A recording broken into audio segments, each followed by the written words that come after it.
Otherwise, we're gonna get you an update on my Stanley door closer with the adjustments. The latch speed has been adjusted, so it goes slower. And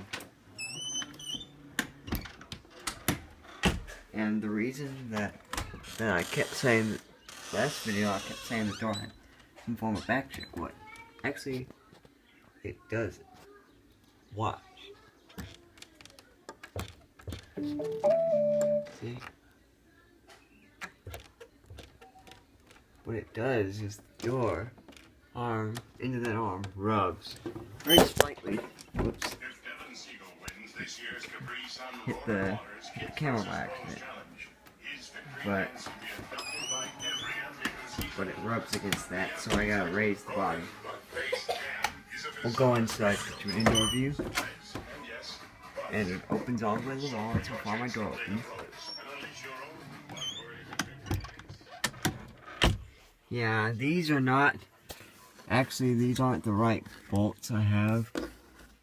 These are actually lag bolts, so I gotta take those out and replace them with real through bolts. And I'm gonna put a fourth one too. I have 3 in, and you can see where I tried to mount it parallel, which that bracket didn't work. The bracket I was trying to use is right here. Was this, because I think it's easier, but this didn't work out, so I just took it down and mounted it regular arm. I can't mount it top jam either because the arm is too short for a top jam.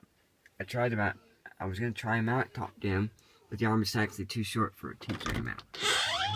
So we'll get one more indoor view.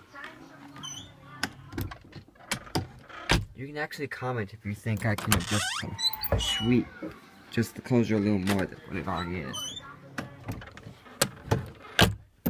See?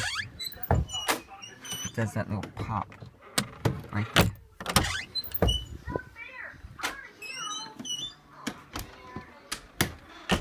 Shall we do it one more time?